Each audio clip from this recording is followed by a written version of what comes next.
So, we have reached another end of term in the UK. School is over and the summer holidays begin. 6 whole fun-filled weeks with the children. USA, I know you are already halfway through. I feel for you. No school, no routine, late nights in general and bored moments. When they were younger it was much easier, but now I am dealing with preteens. I have a 12-year-old and a 13-year-old. I think the term is Irish twins.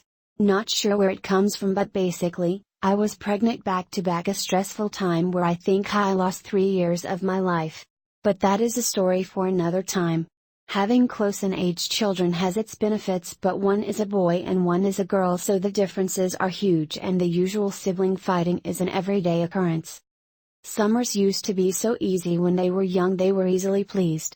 I also had great support from their grandparents, taking them for days out and allowing me to work as childcare was covered. I would also take time off to take them away on holidays and beach trips in the UK, visits to the museum, days in the park, bike riding. As long as the weather was great we would be out. There was also swimming and library trips too. All great days out, but preteens are very different. No longer easy to please, and putting a smile on what was once a little chubby cherub is now that much more challenging. There's also the expense. Holidays in summer are already expensive, but adding to that the cost of teenagers who are now effectively charged as adults is a cost I can no longer manage. So, this year we are having a staycation. We had a big family holiday in November which cost a pretty penny and was also outside term time. Naughty mummy, yes, I was fined again, a story for another day. But after an amazing, very expensive holiday in November, we decided we would not be going anywhere for a while. The UK weather is rather temperamental, but summer so far is set to be a scorcher. I myself am not a huge fan of the hot weather in this country, as it is a bit humid and draining, especially if you have to travel in it. But at least the dry sunny weather gives us lots of outside the house options.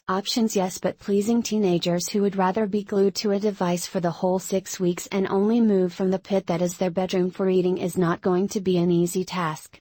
If you have preteens you know what I mean. I saw the change since my daughter turned 13, like a Harry Enfield Kevin the teenager skit. She no longer talks, she now mumbles and mutters, and her concentration level is worse than that of a goldfish if the subject is not about her or so-called friends. I despair. The boy is not that bad yet, but he has an addictive gene when it comes to tech devices, namely gaming. I blame that gene on his father. I just wish he would be addicted to reading or tidying up or washing. But he takes the shortest showers known to man. Staying home is not necessarily any cheaper though, as day trips can really add up. Also, there is the extra food shopping. As teenagers they have developed a huge appetite.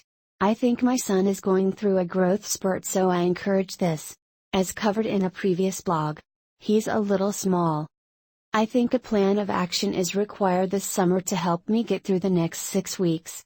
There are a few great movies out that we want to see as a family, so a couple trips to the cinema. Maybe a beach trip or theme park days out. We will need to bring packed lunches to keep the costs down.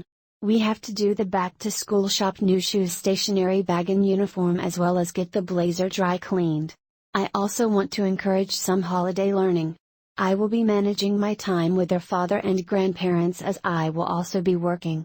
I work part-time and also write children's books part-time, so I will be looking for some me time too. I really should have started planning this sooner. The key is to pace myself. Ensure I have some me time and copious amounts of wine.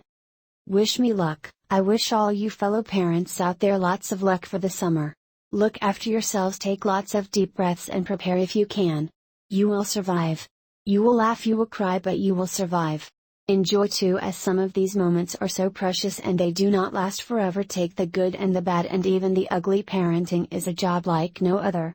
For those with younger children, check out some of my other videos to learn more about my books for children. Subscribe if you want more of this.